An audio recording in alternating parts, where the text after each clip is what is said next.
We say that money is a tool, but I don't think that we actually recognize that money is a tool. It's a made-up one, right? Like, it's a construct. We need to get money in order to have food. We need to get money in order to have clothes. We need to get money in order to have housing. What is money to us, right? Like, what is money? Is money something to look good and show off? Is money something you use to invest?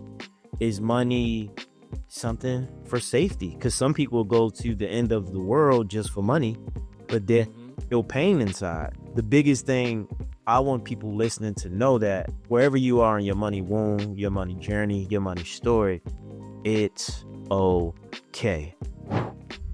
Spiritual Fitness Podcast. I'm your host, Eric Bigger, and I'm back again with another episode. And today, people, this is an incredible episode. We get to talk about money, financial trauma. I want to talk about the wealth frequency, my fear of money, also me not holding money within my nervous system, so I gave it away. And I got the great financial therapist. Forbes mentioned Rahkim Sabree. He's a financial therapist and he knows everything about financial trauma. Rahkim, welcome to Spiritual Fitness Podcast. How are you today? Thank you for being here. And I just look forward to this discussion. How are you? Yes, sir. I'm good. Thank you for having me. This has been a long time coming. Yeah. Late last year, I think it was October, December. And now we're finally on the discussions. And before I get started, I want to share with the audience and the people who are going to be listening, watch this, that I discovered 2 weeks ago with my healer that I got financial trauma around money, right? So I've had this fear for years of I'll have money and I'll hold it, but when it's time to invest or put it, I'm afraid to let it go. Like it's like a nervous system thing. And honestly, like I was thinking, like, who can I talk to that I feel safe, that I feel comfortable? And I think you had DM, and I was like, Rahkim, I think he can help me. I think this is the person supposed to give me the wisdom, the insight, the understanding of my financial trauma, what it actually means, and how, our race or our people view money. So to the people who don't know you, can you just give them a brief introduction of who you are and how did you get to be this financial therapist? I love the intros. So my name is Rahkim Sabree. My background is in banking originally. So I spent about a decade in the banking industry, but financial therapy broadly and financial trauma specifically kind of happened by accident, right? So you hit on several points that resonate with me. We look at money through a cultural lens, and so race has to be a part of the conversation. We look at it through like the social class lens, right? A class lens. And so my experience growing up was one of poverty. I experienced poverty. So there were a lot of behaviors that I observed, things that I picked up that I incorporated into my own practices that weren't necessarily instructed, but it was just kind of like, this is what you see other people doing. Third thing that you said that I really want to hit on a lot today is nervous system and how you carry money in your nervous system. And we all do. But there's not often conversations had that connect the two. So after I left my banking career in 2021, I decided that I want to go down the path of entrepreneurship and pursue financial coaching because I'm like, okay, like I've been in money for a while, like this makes sense, right? But not right. It didn't work. It wasn't working for me. I knew what it is that I needed to do to talk to people about money, but something wasn't clicking. And in that, I discovered financial psychology by scrolling on TikTok, actually. I discovered Dr. Brad Klein's our financial planner. And I'm like, whoa, what is this? Financial psychology. So I started going down that rabbit hole, discovered financial therapy. And so there is the Financial Therapy Association, submitted a presentation to join one of their conferences and present on financial trauma. And when I got into this room of academics and practitioners, I mean, these guys are licensed and, PhDs and, all like super credentialed people. And they're like paying attention to me and what I'm saying, and they're valuing what I'm contributing to the space by way of lived experience, not necessarily academia. And also the integration with practice as a practitioner, having worked with people around their money. It made me feel home. And Financial Therapy Association is one of several professional homes that I have. As of right now, I sit on the board of the Financial Therapy Association. Great organization looking to really expand and grow the field of financial therapy as its own interdisciplinary field, not necessarily a subset of psychotherapy or of the personal finance space. And so since then, or rather before then, I was talking about financial trauma, but I didn't have the vocabulary, right? I'm talking about financial empowerment, and I'm like, there are these obstacles, and these are how you navigate the obstacles, and this is what it looks like as a Black man, and this is what it looks like as a millennial. And so I wrote a book in 2019 called Financially Irresponsible. And while I was writing that book, I was reading a book by Dr. Joy DeGroy called Post-Traumatic Slave Syndrome. Mm. And Dr. DeGroy talks about basically intergenerational transfer of trauma by way of slavery and subsequent events like Jim Crow and up through present day. But she talks about it through a lens of what she has created, post-traumatic slave syndrome, which is very similar to post-traumatic stress disorder. Yeah. And so basically it talks about how not only are we passing down behaviors, ideas, beliefs culturally for our safety that come from a time of, just we know what happened during slavery. Yeah. Um, but also it's like it continues to show up. And so I was like, wow, this is super powerful. I wonder if there are parallels between these behaviors and money. Yeah. And so I said, generational trauma, financial trauma. So I started using the term financial trauma. Getting associated with these organizations like the Financial Therapy Association specifically, I learned that financial trauma was a term that had already existed. I just never heard about it. Right. And my critique in that first presentation that I gave at their conference was there is a disconnect between the academia that defines or creates these terms and the people, like everyday people. Why do I not know what it means or, even how to recognize it? And most people don't. So since I've been talking about financial trauma for almost half a decade now, many people have told me or credited me with being the first point of contact and hearing the phrase financial trauma. And so a lot of my work today centers around not only exposing people to the phrase, but expanding the definition as it is recognized or received by academics. You got to the space of poverty, and then you talk about generational trauma, which was slavery, what was passed down, what comes through. And it's so interesting because I was rushing to get on this interview because I was on a call with my mom, and we're having a very deep healing relationship about our relationship, or like me carrying a mother wound. And I was telling her, I said, Mom, some of the things you can't see is not because you didn't want to, you just didn't have it because of what was transferred through your vessel, through your body and your mind. I said, Mom, you did the best you could as a mom. And I had resentment in a way that I didn't understand. But now that I'm older, now I'm able to plant seeds of like where the financial part of my life comes in from my mom and my dad, right? Yep. And I think I want to ask you, why do you think, one, the word financial trauma or irresponsibility, whatever the term now, why is it that not visible? Like, why don't we know about that? Two, what do you believe? Do you believe that that's why Black people as a race, statistically are more poverty stricken or in that environment? Is it because of what you discuss? The first question I want to answer, the reason why I feel that financial trauma is not socialized in the way that it should be or in the way that it could be is because when we recognize that financial trauma exists, it's an indictment of the dominant economic systems that we navigate, right? Yeah.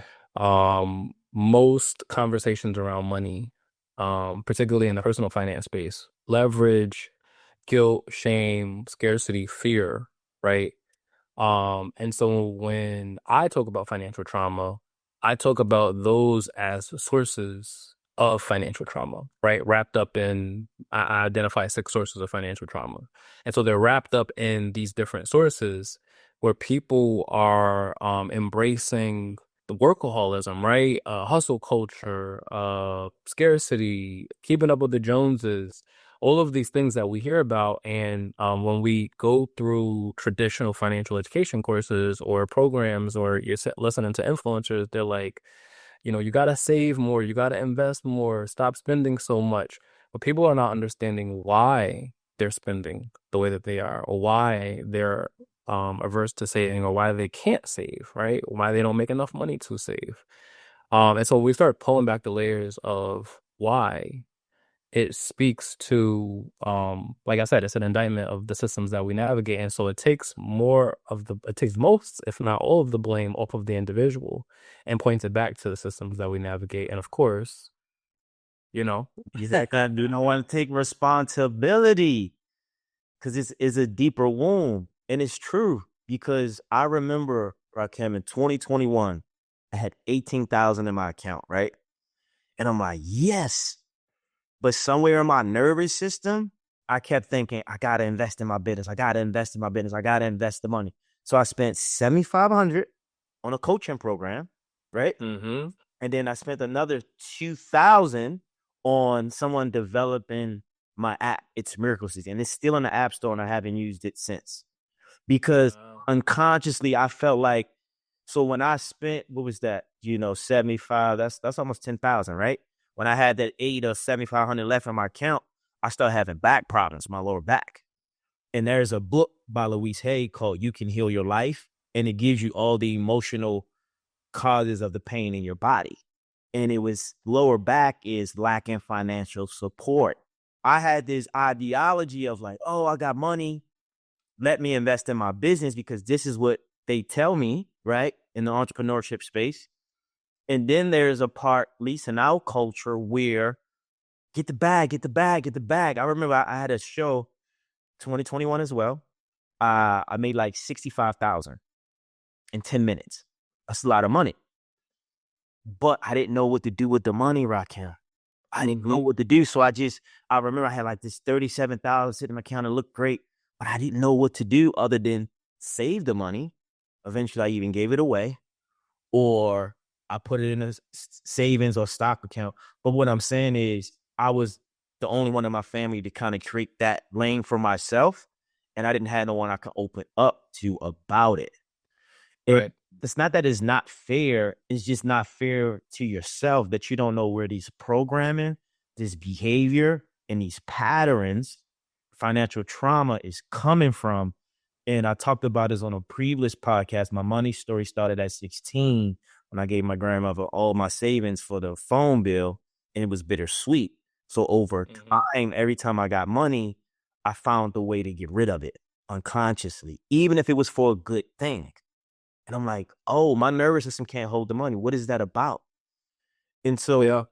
for you and in your history of research, how do we recalibrate or structure our nervous system to be able to receive wealth, to create it and expand it? Like, what do you think and what do you know from that? Because I feel like that's all life is, it's nervous system regulation and everything. Dating, relationships, money, physique, everything is nervous system. In pursuing this path, coming from a money background, I had to do a deep dive on the mental health side, right? And specifically understanding trauma. One of the books that I read in preparation to write the book that I just wrote, is called My Grandmother's Hands by Resmaa Menakem. Resmaa talks about racialized trauma. And you'll notice a theme as I talk about what I talk about, but he talks about racialized trauma, and he's a trauma therapist, but he's also a somatic healing practitioner. And one of the declarations that he makes in his book that was a game changer for me was that trauma is not it's not a psychological event. Trauma is a body event. So a lot of times when we approach trauma, we approach it through a lens of psychology or therapy, whereas like talk therapy is the approach that a lot of people will take towards addressing trauma. But a lot of times the talk therapy is not sufficient because not only are you having to relive the trauma, right, by talking about it, you're not finding a way to move that trauma or metabolize that trauma out of your body. And so a lot of his book and the practices that he talks about in metabolizing race-based trauma involves somatic healing. So he and I had an opportunity to talk in between edits, and just really big fan of him and his work. But that was a thing like that I incorporated. I said, okay, we need to incorporate somatic healing into the overcoming piece of the financial trauma. And because we don't often recognize money as a root of trauma, and because we often don't have conversations about how that trauma can be likely has been transferred across generations, Yeah. that trauma lives in our body and we don't know what to do with it. We don't know how to make it move. So when we talk about nervous system regulation, there's a whole part of the book where I talk about not only recognizing how our evolutionary responses to stress, fight, flight, freeze, fawn show up in our money behaviors, but also how we can start to recognize by doing like somatic body scans and other practices related to somatic healing, breath work, and there's what's referred to as top down regulation and bottom up regulation. So top down regulation is full more on the cognitive behavioral side, where it's like I can recognize my safety in this moment, even though my body is triggered and I'm not understanding why my body is triggered. The analogy that I use in the book is like the smoke alarm, right? This is probably going to be really resonant with the audience. Like, there's this like uh joke within or pointed at the Black community. I don't know if it's necessarily within the Black community where we hear the smoke alarm chirp.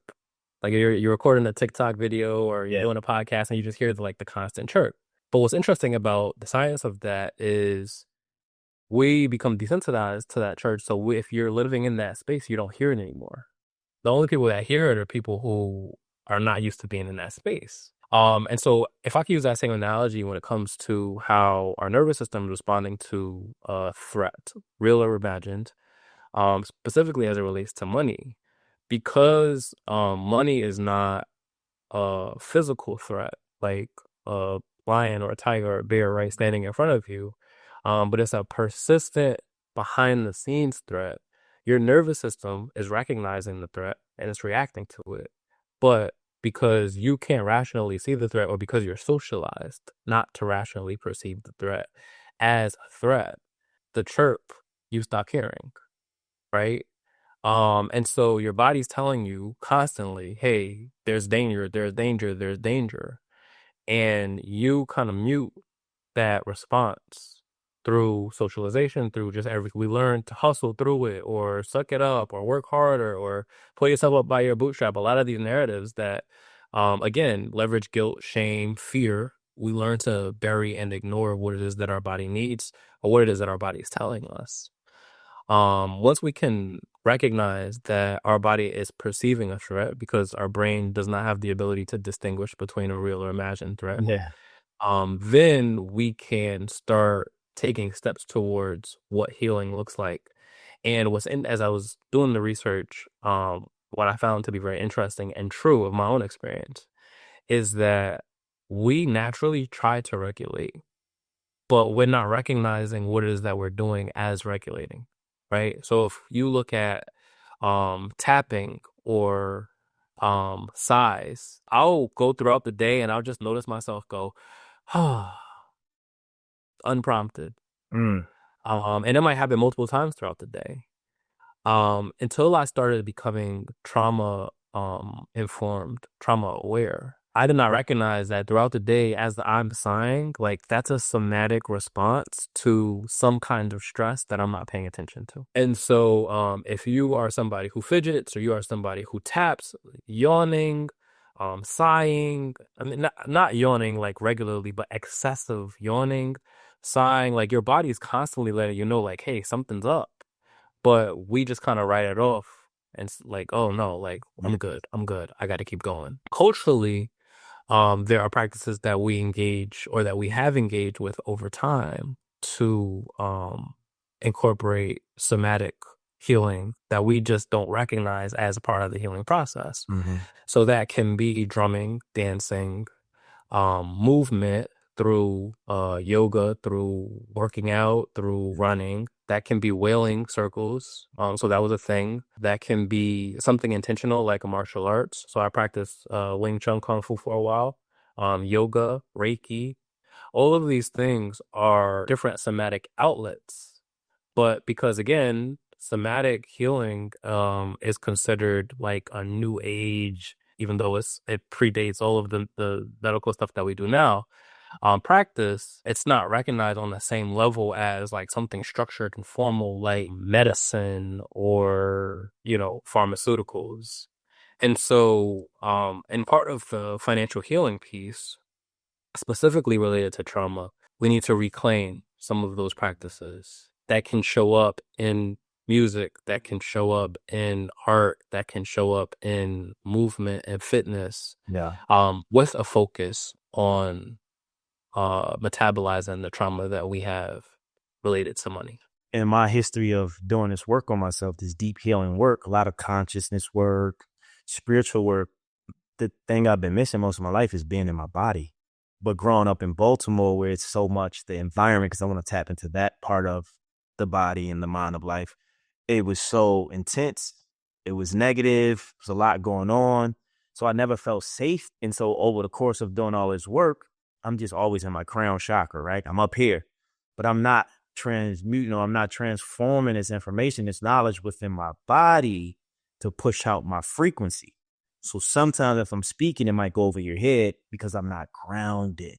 And so that's Mm-hmm. when I realize about breath work for me is prayer for the body. Because when I'm meditating, my mind's still gone. But when I'm breathing, I can't be so in my thoughts. And then I just, after 5 minutes, it's like I'm regulated, I'm safe, and I'm like, I can feel my presence. My Yeah. voice is deeper. I don't have to speak as much. And these little things that might be tedious actually help us more.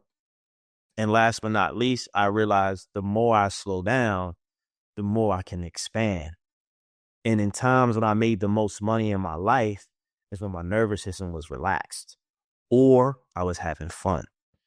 So, can you talk about the benefit or the power of your environment regulating your nervous system, your environment expanding you in a positive way to help you with any money wounds? Because I think when you're in a safe space, it's easy to kind of talk about the tough things or easy to kind of maneuver the things that might make you feel uncertain. Can I go the opposite direction Yeah, first? you can go however you want. Yeah. Yeah, so I like that you talk about environment because by default our environment is dysregulating to our nervous system, right? Just if we look at the science of advertising specifically, there was now I'm gonna forget the name. He was a nephew to Freud, and he instructed these large companies on advertising practices that connect people's feelings to the product, right? And so his big campaign was around cigarettes and actually convincing women that it was sexy to smoke cigarettes, and it was a huge success. Well, his approach to advertising was so successful that not only have other companies incorporated it, but even governments have incorporated it into their propaganda, into what makes you feel patriotic, and who is the bad guy, right? When we acknowledge that most of the decisions that we make around money are emotional, and that companies have invested in understanding how to tie our emotions to the products that they sell, and that all day we're being bombarded with advertisements, some way, shape, or form, that tell us in order to be loved, in order to be safe, in order to be attractive, in order to make more money, in order to whatever, right? Fill in the blank, that we need to spend. If you don't have a plan for your money, then it's going to be really easy for you to give it away. And in exactly the way that you described, right? Where you're like, I hired the business coach, I hired somebody to do the app. I have a very similar experience in year one of entrepreneurship, and I'm like, I'm not even bringing in dollars, but I hired a coach, I hired a marketing agency, right? And I spent about the same amount of money, Yeah. and I'm like, I put that on a credit card, so it wasn't money that I had in my account. So I'm like, now I'm in debt, and I'm like, what's going on? But it was because the messaging that I was being told was very similar to the message you were being told. In order for you to perform at this level, you need to spend this money. In order for you to be successful, you need to have done this thing. And so we learn to make those associations based off of the environments that we're navigating, whether that be physical environment or digital environment, which is, even more scary today with AI, because with the use of AI, our perception of reality can be manipulated to an exponential degree, Yeah. um, around like what we have to figure out, like, is this real? Is this person that's talking to us real? Like, what is the message behind it? What's the intent here? Um, in response to this environment of dysregulation, my recommendation is around building community. And so when we talk about using your environment in a positive way, that's not by way of necessarily physical location, or although certainly being in an environment where your physical safety is something that you have to question and wonder about is going to cause dysregulation. And if you can get out of that environment, then, certainly get out of that environment. But I'm talking about the environment of our minds and the people that we engage with that shape like what our thought process is. Um, I talk about culture in a very different way, in that culture is usually associated with language, religion, ethnicity, music, food, like those kind of things. It's often not examined through the lens of like workplace culture, through the lens of regional culture, through the lens of country culture, right? So, America has a culture. Mhm. Through the lens of economic culture, so capitalism, and some of the values associated. But what's beautiful about culture, when we start to kind of like deconstruct and examine culture, is that we also have the ability to define culture for ourselves. And in the process of defining culture for ourselves, we can invite other people to share in that culture, right? And so when you curate the people that you spend the most time talking to, or the people that you spend the most time with, that can be a healing step. And I don't want to understate, that is a healing step in not only healing financial trauma, but healing any kind of trauma, Mm. because as human beings, we are social creatures.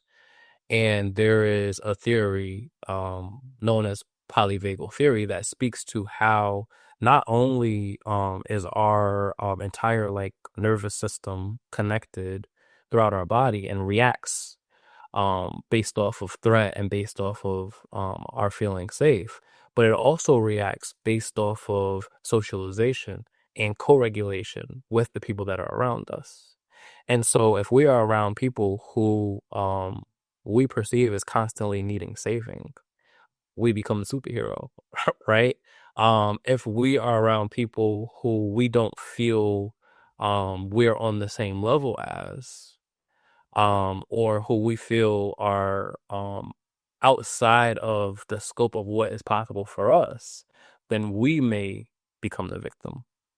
And so, what we look for through this lens of the vagus nerve and polyvagal theory is, how do we establish safety with the community that we're around, right? Mhm. And in establishing safety with the community that we're around, like, is this environment conducive? Is this environment safe? Is this environment making me feel comfortable?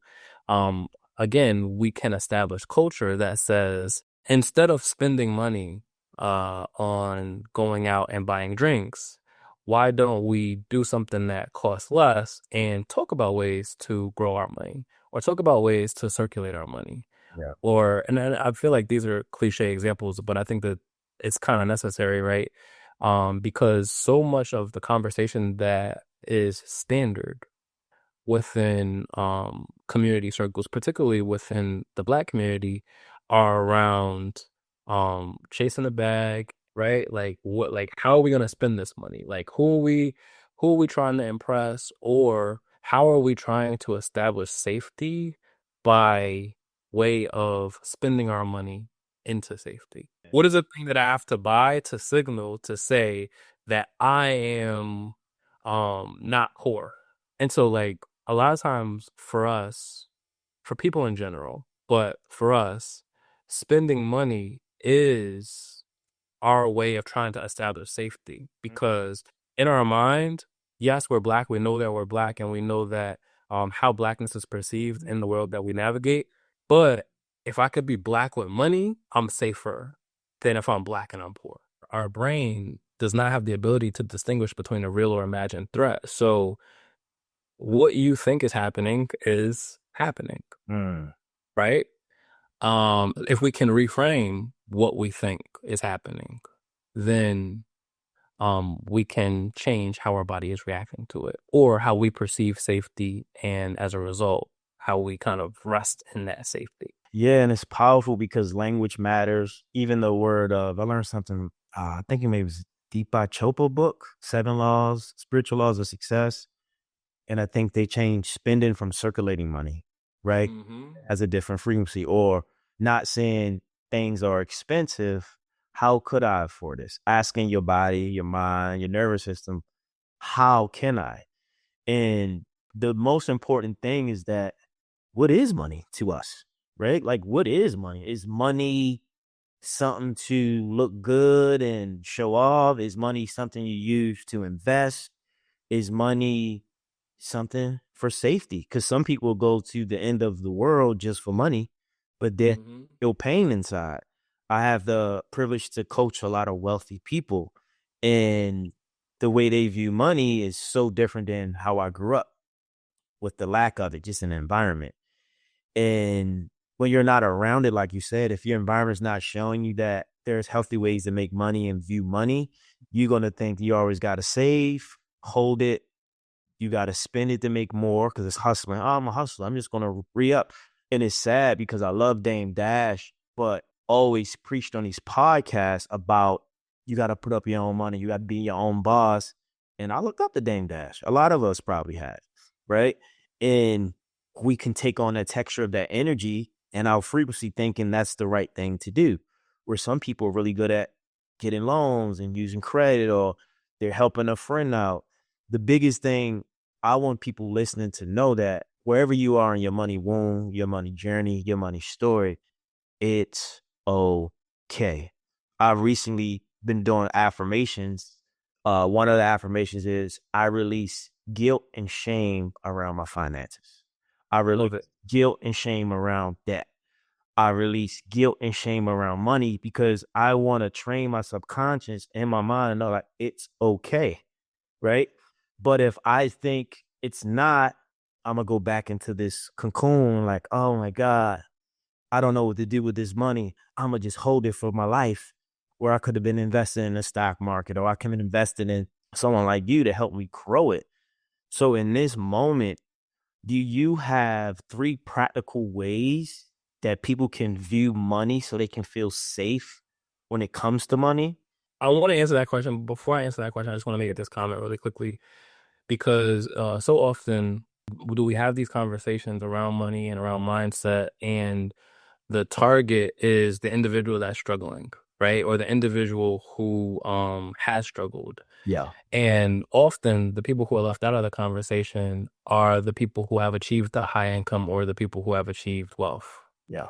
And so I want to be clear in saying that the safety that we all seek as human beings extends in both directions, right? There are people who have, like you said, the travel to the end of the world to have money.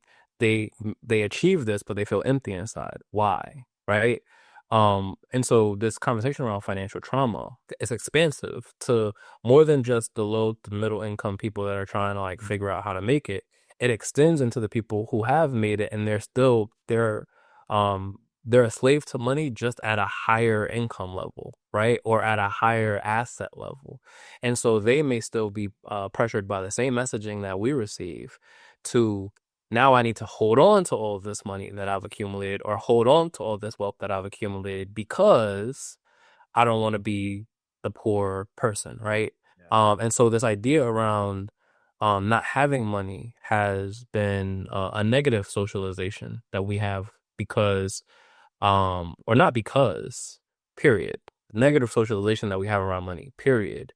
And so when we look at things like the criminalization of the unhoused or homeless people, now we see that socialization codified into law, right? We observe it as we navigate just our experiences growing up. You don't want to be the poor kid.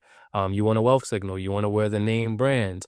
Now, like on social media, you're hearing all these narratives about the billionaires who wear the t-shirts and wealth is quiet. It's not flashy, but there's trauma that is associated with having money and people who know that you have money and the expectations that come with having money to the people that you engage with. So, um, I really want anybody listening to know that financial trauma is not exclusive to individuals who are Yeah. poor, who are struggling, or who have previously been poor. Now to answer your question, three reframes when it comes to money is we recognize that money is a tool, or rather we say that money is a tool, but I don't think that we actually recognize that money is a tool. And I'll go as far as to say this, it's a made up one, right? Like it's a construct. And we opt into this construct because in a lot of ways we have to, right? We need to get money in order to have food. We need to get money in order to have clothes. We need to get money in order to have housing. But I think when we deconstruct money as being this all-powerful thing, and we recognize that it is a construct, it is a tool, it is something that's made up, that you can look at, like you said, the shame, the guilt, the worry that comes with money and start rewiring your brain to through affirmations to align with a frequency that either calls money to you or allows for you to make more impactful decisions with the money that you have. And so that's the first reframe. Money is not real. Like it's made up. The second reframe is, and I ask this question to my clients when I work with them, probably one of the first questions that I ask, what does money represent to you? Right? Usually I get some pretty consistent answers. One of those answers being freedom. Uh-huh. Another one of those answers being security. Another one of those answers being power. Right. And so when we start to ask the question, what does money represent to you? And we start viewing people's behaviors or their motivations because their behavior may not be consistent with their motivation. But we start looking at people's motivations when it comes to the acquisition of money. We can understand their subsequent behaviors in the pursuit of money. So if money represents safety to you, then you might embrace more of a hustling mentality because you don't feel safe, right? Unless you have it. If money represents power to you, you may not necessarily embrace a hustle mentality, although that's certainly a component there. But your motivations around getting money is either to subjugate somebody else or so that you are not subjugated by somebody else, right? And so power, like we know what the associations of power looks like. If I have money, then I can do dot dot dot. And when I'm making these statements, I'm not making these statements through a lens of judgment, right? So there's not necessarily a negative associated with somebody who's desiring of power. There's not something necessarily negative that is associated with somebody who's desiring safety. But when we look at these motivations, it is up to the individual who is navigating through this lens to decide what their moral and ethical compass looks like in the pursuit of these things. Does that make sense? Yeah, and it's great. I want to add two things. The first half is, with my, experience with high level clients that make a lot of money, it's like they're in a matrix of that money. And it's like they have to keep making it to keep living. And they have all the things. But then you get to a point where when does the will stop? When did And it's not even about them making more. It's just like that's their life now. They have payroll, they have expenses, they have several homes, several cars. Maybe they own most of their cars, or they just lost millions in the stock market. It's still trauma. And I want to reframe and tell people like it's not just people who don't have money. There's people with a lot that have more pain than people who don't have a lot. But you can't Right. see it because it's hitting in the money, Right. emotionally, mentally. I'm not aware of the author of The Psychology of Money. You look at a lot of the billionaires of the world, not all of them, but a lot of them are not as happy as you would think or fulfilled, is because they have so much to be responsible for, Mm-hmm. so much to think about. And what dropped in when you were speaking was my thing about money never been a thing, Rakim, until I had to start thinking about it because I made a lot of money and good money. I don't say a lot of money. I made decent money over the years doing what I love. So it was never this hard. How am I going to scale the business? How am I going to make money? Because I was in my creative flow. Affluence means to flow. I was in my flow state, brand deals, TV, commercials, pot. Like I wasn't thinking about money as like business, but it was, I Mm-hmm. started putting that ideology on money, that perception is like something slowed down. It's like something changed. It's like we wasn't playing one on one with no ref. Now there's a referee Right. off. So my energy changed. Language matters, environment matters, how we think, what we feel, what we attract, who we're around does discern our money wounds. But like you said, it doesn't have to be that way. I think what will make us all fulfilled without the construct of money, if we're in a position or profession doing the things we truly love. Like I truly love being on this podcast. I enjoy this conversation with you. Like I'm not thinking about if this is going to generate me money. Now, God willing, if it does, of course, I want to make so much money, but that's not my intentions. My intentions is how can I tap into your higher self for your soul's essence and proof and expertism come through to help people in this space. And then if Yeah. we get more people in that communal type of vibe within themselves, eventually the money will come, right? Because I'm not putting Right. attachment on an outcome. The income is the investment of our energies to say, hey, teach me about financial therapy. How do we reframe these things? And what is the end goal for all of us? And I think beyond money is to be fulfilled within having money or not, or having enough to know like I'm okay. Yeah, for sure. And I'll just add on to that. Lately, I've been beating up on capitalism a lot, Mm. and it's funny because I have a friend who's hardcore socialist, and then I have a bunch of people that I'm connected with who are like hardcore capitalists. And I don't sit in any one camp, right? Like I believe in the free market. I believe in private ownership. I believe in, going out, and I believe in commerce. Even though entrepreneurship and capitalism is not one and the same. But I'm gonna beat up on capitalism briefly because we are in an economic system that prioritizes people over profits and that exploits the labor, like wage labor of individuals, and then again, this is going back to the context of race and or race theory.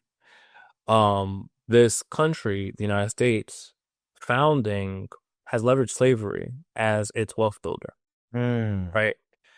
So you look at the timeline of slavery, the transatlantic slave trade, it goes back before the United States was officially the United States, right? So 1776, when, July 4th, and we just celebrated Independence Day, when the United States became the United States, slavery was in full swing, right? And so you have the exploitation of bodies, black bodies specifically, giving free labor for like almost 200 years. And so there's this massive culture of exploitation and the exploitation of people that is embedded in the institutions and the systems and the laws of this country. And so we talk about trauma and again, looking at what the individual is carrying in their body from a nervous system perspective, what that individual may have inherited genetically over time, right, by way of epigenetics, going back some people say as far back as 7 generations, but the trauma is not just this like one kind of trauma. It's Yeah. look at like the snowball effect, right? As the snowball comes down the hill, it gets bigger because it's picking up other trauma. Um, when we look at how trauma compounds and how it dysregulates, and we look at the individual, it's easy to say, oh well, woe is me, I'm a victim, blah blah, right? And I'm not advocating for victimhood here. No. But what I'm saying is that the individual has a responsibility to heal, right? Not because of any moral reason or because of any political reason, but because like that is not how we were created. We were not created for this, to carry trauma Mm. and to be, impacted by trauma. So you have an obligation to heal just by virtue of the being that you are. But at the same time, we have to look at this broader systemic trauma that, like I said, is embedded in the fiber of the institutions and the laws and medicine and even race theory, right? In my book, so I pull from both Joy DeGruyd's book, which I mentioned, Post-Traumatic Slave Syndrome, and Claude Anderson's book, Powernomics, to echo the sentiment that they share around the fact that race is not real. It's also a social construct, right? Yeah. And race theory was developed with one intention only, and that intention is to justify slavery, right? So race theory was developed to justify slavery, which is, the subjugation of other human beings, particularly Black African human beings, as being subhuman or less than deserving of, regular human exchange. And the fabric of the culture of the country that we navigate today, 200 years later, is still the same. We're trying to like change parts and change policies without getting to the root of the issue. Really. And so I'm not making this a white and black thing. I'm sharing history because I want to illustrate a larger point. And that larger point is that capitalism has been an exploitative system since the inception of this country. Yeah. And so as we navigate capitalism and we try to figure out, how do I make the bags? How do I spend the bag? How do I show other people that I have the bag, right? We are chasing these ideals and values through a lens of capitalism that was the offender, Mm. right? And so when we talk about healing trauma, certainly we can't, as an individual, you or me, can't do anything about overturning the system. But to your point, we can talk to enough people to get them to recognize the harm the system has perpetuated and to recognize that they are worthy of healing and so that they could go on their own healing journey, and to also recognize that there are mechanisms in place by way of advertising, by way of culture, by way of propaganda, by way of just the culture of consumerism that is so normal for us, so normalized for us rather, that is also inflicting trauma present day, specifically financial trauma. So when you talk about you can't hold money in your nervous system and you feel this inclination to give it away, there's a money script that financial therapy recognizes known as money avoidance. Mm. That that is exactly that, right? Money avoidance is you either believe that money is a root of all evil, that in order to acquire money that somebody had to do something negative or bad, or you sabotage ways for you to keep and grow money by either giving it away or just getting in the way Yeah. of Way. Yeah. what that looks like, right? That's money avoidance. And there are thousands of money scripts. But when you said that out loud, I was just like, man, like that's like if you look up money avoidance, like that is the textbook definition, what you just Yeah. described. Yes. And so many people navigate that. Like, I don't feel comfortable having money for whatever reason. Uh-huh. So I'm gonna give it away. Or I'm gonna find a way to get rid of it because I feel more comfortable not having it than I do having it. On the other side though, there's people who are like, nah, I need more. Right? Like I have money, but like I need more. I want more. What can I do to get more? What can I do to spend less? And in the process, they may take advantage of people. They may step on people. They may view people as stepping stones to get to the next destination. So you talked about Dame Dash, and I loved his messaging. I still love his messaging. I think that there's still merit and there's value in what it is that he said. And that his recent business failure is not a personal failure, right? Um, but when we look at the other side of that, like that hustle mentality says, I gotta do it, I gotta do it, I gotta do it. Like I can't have help. I gotta use my own money. I can't bring anybody else's money. There are people who are embracing the opposite. They're like, oh no, like I'm not touching my money. Like who else's money can I spend to make this happen? And that is something that is applauded and something that is encouraged. We look at Robert Kiyosaki and Rich Dad Poor Dad, right? He talks about OPM, using other people's money. Grant Cardone, he does the same thing, talking about OPM, using other people's money. Robert Kiyosaki goes on to podcasts and speaking engagements, and he brags about how much he's in debt. And that, I forget, I think it was last year, maybe the year before, I saw a clip of him talking. He goes, I am in so much debt that if I were to default on my debt, that the banks would fail. Wow. Right? He talks about like being like in like $1 billion worth of debt. Whether or not that's true, I don't know. Yeah. But he's like almost daring the financial institutions, like, if you want, you could default on me if you want to, but like if I don't pay back this debt, like you lose. So but you bring up a really good point, and this is a point that goes back to what I had shared earlier. America's in debt, and we keep going deeper into debt off of like money that we keep making up, right? That's the point, right? It's made up. We keep opting into like this system of belief that says like there's a limited amount, like with the scarcity, right? When like it just keeps getting printed, right? It's literally just made up. Like we're just assigning value to it. And so I think, like, without getting too far off topic, that those are important reframes to understand and to recognize in ourselves and other people that we're engaging with, Mm-hmm. because it not that it defines, but it directs, like I said, our motivations and then subsequent behaviors, where we are either inflicting trauma ourselves based off of the environment that we're put in, or we are the direct victim of trauma from these institutions that go back multiple generations. Yeah, and it's deep because I mean, you think about the credit system. You think about not paying back your boy that you owe $500, and like the psychological part of like money, how that goes through our nervous system. But don't even care, like you said, the Grant Condones and Robert Kiyosaki, they could care less. They just keep using credit cards or debt to do. And I think they say Apple probably has over 900 million in cash reserve, something crazy, and they just keep getting loans. Like, oh, I will Mm-hmm. a $1.2 billion loan because I know I can pay it off, right? Right. And that's a whole nother game.